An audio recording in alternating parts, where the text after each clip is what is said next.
Hey everybody, welcome back to the channel. I have a question for you, especially if you drive for Uber X or Lyft Standard. Is it worth it?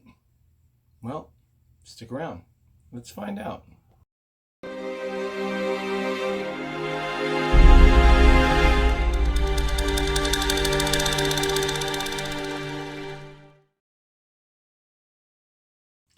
Hey everybody, welcome back to the channel. So I have a question, and I want to gear this towards Uber X and Lyft Standard drivers. Is it really worth taking a long trip? Anything over 50 miles? Well, I found out the hard way that it is absolutely not worth it. Especially, I don't care if there is a sticky surge of 10 or 20 or $30. Well, maybe $30, but anything over 50 miles, you are absolutely going backwards. And the reason I'm doing this video is because I had a trip request on Saturday at 6:07 p.m. And because of the upfront pricing or the lack of showing me what my trip was going to essentially pay, I accepted the ride because it was 2 miles away.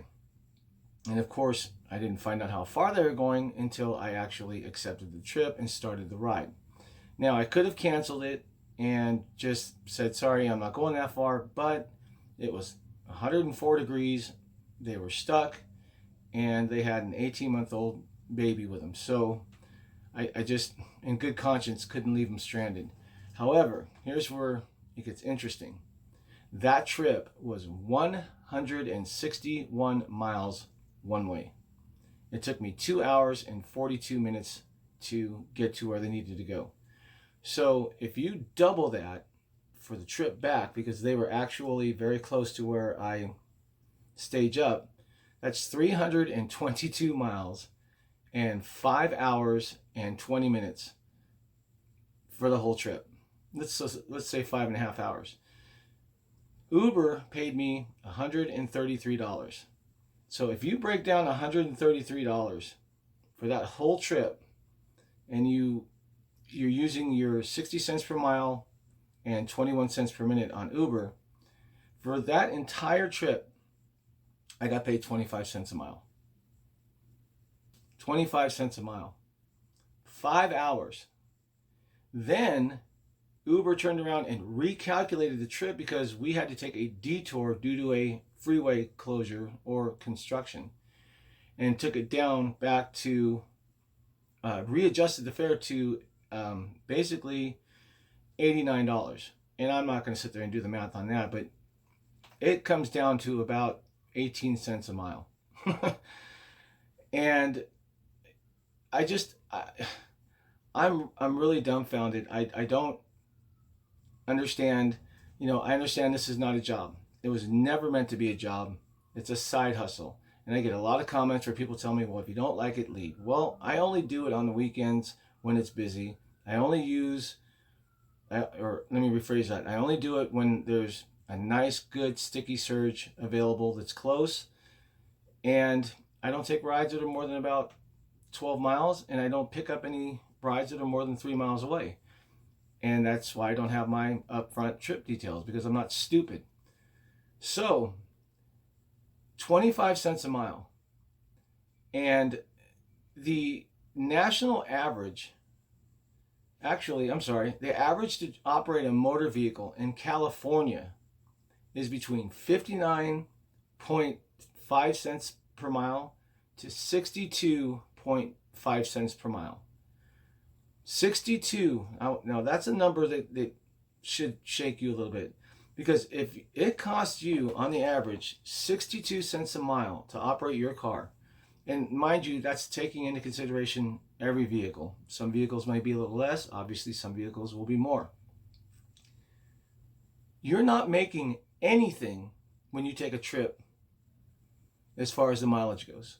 If it's costing you, basically rounding up, 62 cents a mile to operate your car, and you're only getting paid 60 cents a mile, then you're going backwards 2 cents for every mile. Now, mind you, that's a lot of drivers are only looking at the fact that, okay, this is, I'm only going 5 or 6 miles on this trip.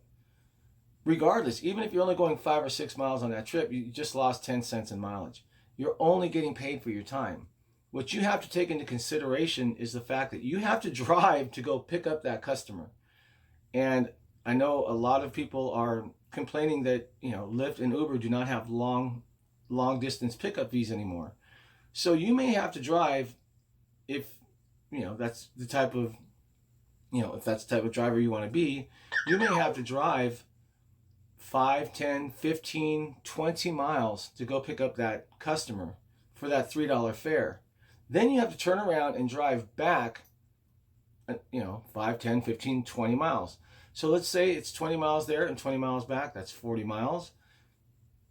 You are going so far backwards because you're not looking at the fact that, okay, I'm going to get $5 on this call. Well, you just spent $6 in fuel, and you only basically made 21 cents a minute, at least on Uber's platform.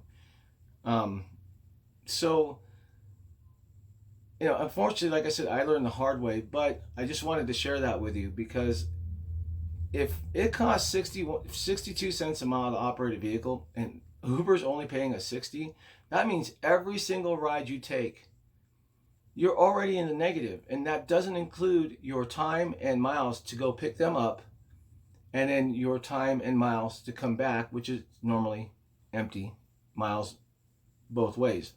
So is driving for Uber worth it? No. Is driving for Lyft worth it?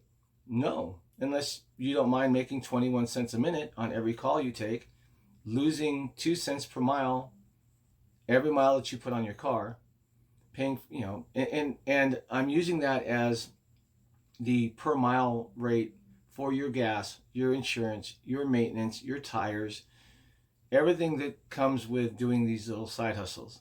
So I'm sure I'll get a bunch of interesting comments, and that's the beauty of YouTube is, we can agree to disagree, and we could agree to agree. But as far as I'm concerned, long trips are absolutely not worth it. If you get a ride request that's over, that's going more than about 50 miles, then I honestly would say don't take it. Uber doesn't pay drivers enough. We already know that they're charging the passengers astronomical amounts, but they're not transposing or putting any of that towards the driver. We're still getting a base of 60 cents per mile and 21 cents per minute on Uber, while the customer is paying $40 for a trip that we're only getting paid $5 or $6 on. So just think about it. Leave your comments below. And until next time, everybody, be safe, be professional, keep it real. And if you must, drive on. Until next time, I wish you all the best of health.